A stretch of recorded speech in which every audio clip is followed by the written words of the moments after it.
नमस्कार, मैं विनोद कुमार शुक्ला। आई अवसर पर आपका स्वागत है। बिहार के चुनाव में अभी कुछ समय है, अक्टूबर नवंबर में होने की उम्मीद है, लेकिन कांग्रेस वहाँ कुछ ज़्यादा ही उम्मीद लगाए बैठी हुई है और कुछ ज़्यादा ही सीटों की उम्मीद भी आरजेडी से कर रही है। अब इस पूरी परिस्थिति में आरजेडी कितना ऑबलाइज करती है कांग्रेस को, वो देखने वाली बात है, इसलिए कि उसके बहुत सारे कारण हैं, उन पर चर्चा करेंगे। लेकिन अभी जो बातें निकल कर के आ रही हैं, कांग्रेस इस बार बिहार में 90 सीटों पर चुनाव लड़ने का मन बना रही है, दबाव बना रही है। पिछली बार वो 70 सीटों पर चुनाव लड़ी थी और 18-19 सीटों पर उसको जीत मिली थी। और जो अलायंस के दूसरे पार्टनर्स थे, राष्ट्रीय जनता दल, वो 144 सीटों पर लड़ी थी और उनको 74 सीटों पर जीत हासिल हुई थी। एक महागठबंधन का तीसरा जो अलायंस पार्टनर था वो CPI-ML लिबरेशन, जिन्होंने 12 सीटों पर 19 सीटों पर चुनाव लड़ा था और 12 सीटों पर जीत मिली थी। कुल विधानसभा जो है वो बिहार की 243 सदस्यों वाली है। अब जब हम इन सब की बात करते हैं, आगे बढ़ेंगे, उससे पहले बता दें कि कांग्रेस ने 58 ऑब्जर्वर्स नियुक्त कर दिए हैं, ऑलरेडी नियुक्त कर दिए हैं, और उसके पीछे मंशा यही है कि इस बार वो लगभग 90 सीटों की मांग करेंगे और 90 सीटों पर चुनाव लड़ेंगे। अब इसमें जो नाम है, जो लोग हैं उसमें अनुमा आचार्य, अली मेहंदी, अशोक चंडेला और मनोज यादव, शोएब खान, अखिलेश यादव, वीरेंद्र, इस तरह से करीब 58 लोगों को नियुक्त किया गया है। अब इसमें जो असली मसला ये है कि क्या जिस तरह का परफॉर्मेंस था पिछले चुनाव को लेकर के, क्या उस आधार पर कांग्रेस को 90 सीटें देने या 70 से कुछ ज़्यादा सीटें आरजेडी देने के लिए तैयार होगी? एक बात इसलिए कि पिछले बार वो सबसे बड़ी पार्टी थी, 74 सीटें जीती थी 144 सीट लड़के, मतलब महागठबंधन में कम से कम। और दूसरी तरफ CPI-ML का जो परफॉर्मेंस था, 19 में से 12 जीतना, वो भी अपने आप में बहुत प्रभावी था। अब कांग्रेस जो है वो अपना जो आजकल दावेदारी, चाहे वो अलायंस से करे या विपक्ष के तौर पर जो दावेदारी है, वो 2024 के लोकसभा चुनाव में जहां उसको 99 सीटों पर जीत मिली है, उस आधार पर दावेदारी पेश करती है। तो क्या बिहार में लालू यादव उस तरह की दावेदारी को स्वीकार करेंगे? तो पिछले चुनाव में जो परफॉर्मेंस था कांग्रेस का, वो बहुत ख़राब था।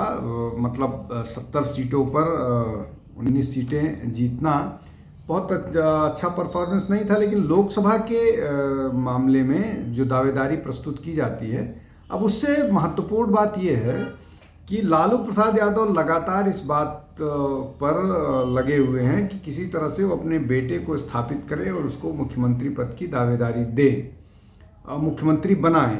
इसके लिए लोकसभा चुनाव में उन्होंने पप्पू यादव को कांग्रेस का टिकट नहीं लेने दिया। इसके पहले कांग्रेस पूर्णिया से अपना कोई कैंडिडेट डिक्लेयर करती, उसके पहले ही आरजेडी ने अपना वहाँ से कैंडिडेट डिक्लेयर कर दिया और पप्पू यादव इंडिपेंडेंट लड़े, हालांकि अपना चुनाव जीत गए। पप्पू यादव एक बड़े यादव नेता के रूप में उभर रहे हैं।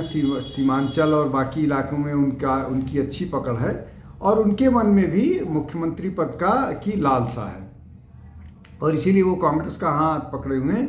और पप्पू यादव भी एक ऐसे नेता हैं या एक ऐसा पॉलिटिकल फिगर है जिसके कारण कांग्रेस जो है वो अपनी सीटें बढ़वाना चाहती है, इसलिए कि पूर्वांचल सीमांचल एरिया में पप्पू यादव का 4-5 जिलों में अच्छा प्रभाव है, और उस नाते वो ये चाहेंगे कि किसी वहाँ से उनको ज़्यादा से ज़्यादा सीटों पर ज़्यादा से ज़्यादा सीटें मिले। और ये जो 90 का आंकड़ा है, ये उसी सबको ध्यान में रख करके किया जा रहा है। इन सब से इतर लालू प्रसाद यादव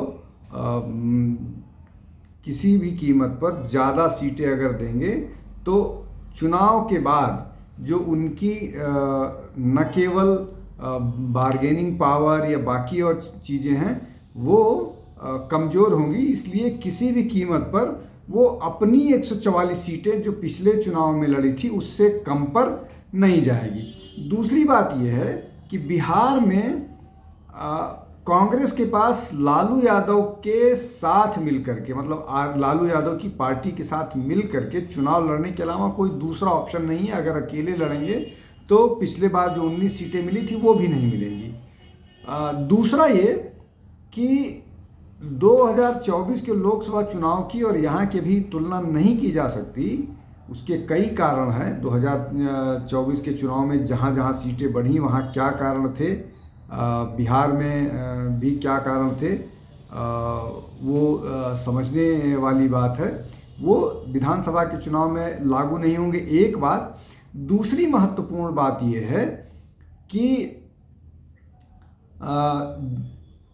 2024 के लोकसभा चुनाव के बाद कांग्रेस जहाँ जहाँ सीधे चुनाव लड़ रही थी या अलायंस में भी चुनाव लड़ रही थी, चाहे वो दिल्ली हो विधानसभा का चुनाव, चाहे वो महाराष्ट्र हो जहाँ वो अलायंस के साथ चुनाव लड़ी है, चाहे वो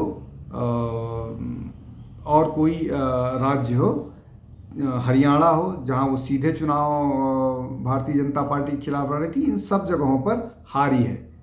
जीती कहाँ है? झारखंड में, जहाँ वो अलायंस के साथ थी और दूसरा सेकंड फिडल का रोल प्ले कर रही थी, मतलब जूनियर पार्टनर के तौर पर थी। तो हरियाणा में वो, झारखंड में वो जूनियर पार्टनर के तौर पर चुनाव लड़ रही थी और वहाँ पर ठीक ठाक परफॉर्मेंस की, कांग्रेस का भी अच्छा प्रदर्शन था, लेकिन वो झारखंड मुक्ति मोर्चा के कंधे पर सवारी करके। वैसी ही स्थिति बिहार में है। अगर बिहार में कांग्रेस अकेले लड़ेगी तो सीटें उसको नहीं मिलेगी। तो इन सब परिस्थितियों के मद्देनज़र अगर कांग्रेस इस तरह की स्थिति में लड़ती है, हालांकि कांग्रेस के नेता राहुल गांधी लगातार ये मैसेज देने की कोशिश कर रहे हैं कि आरजेडी के नेताओं के साथ उनकी एक अच्छी बॉन्डिंग है, अच्छी बोनहोमी है, लेकिन आरजेडी की ही स्थिति बहुत अच्छी बिहार में नहीं दिख रही है। और इसीलिए अभी जो उन्होंने गांधी मैदान में एक वक्फ को लेकर के बड़ा आयोजन किया, जिसमें इमारत शरिया जैसी ऐसे ऑर्गेनाइजेशंस के साथ उन लोगों ने वो स्टेज साझा किया जो शरिया कानून की बात करते हैं, और नारा दिया जा रहा था संविधान बचाने का। महत्वपूर्ण बात यह है कि जब मामला अदालत में है, उन परिस्थिति में इस तरह के किसी जलसे का कोई मतलब नहीं है। ये कहना कि वो जब चुनाव जीत करके आएंगे तो इसको डस्टबिन में डाल देंगे, क्या केंद्र का या संसद के पास किए हुए कानून को कोई डस्टबिन में डाल सकता है? एक बात, कोई प्रदेश सरकार डस्टबिन में डाल सकती है, ऐसा संभव नहीं है। दूसरी सबसे महत्वपूर्ण बात है कि ये पूरा का पूरा मामला मुसलमानों को एक बार फिर पोलराइज करके 100% मुस्लिम वोट महागठबंधन कोशिश कर रही है, और ये इसमें कोई नई बात नहीं, और महागठबंधन को मिल भी सकता है, चूंकि भाजपा के अलायंस के होने के कारण जेडीयू को मुस्लिम वोटर्स वोट नहीं देते हैं। सिर्फ वहाँ पर मुसलमानों का कुछ वोट जनता दल यूनाइटेड को मिलता है, जहाँ पर वो मुस्लिम कैंडिडेट उतारते हैं।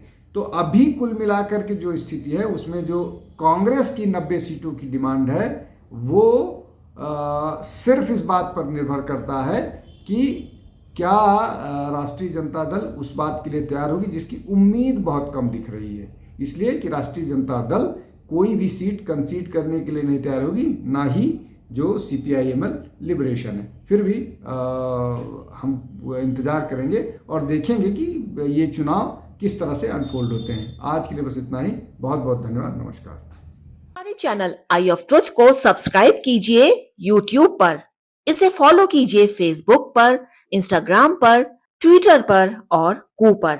हमारे चैनल के बारे में फीडबैक देने के लिए हमें मेल कीजिए ioftruth.6@gmail.com पर।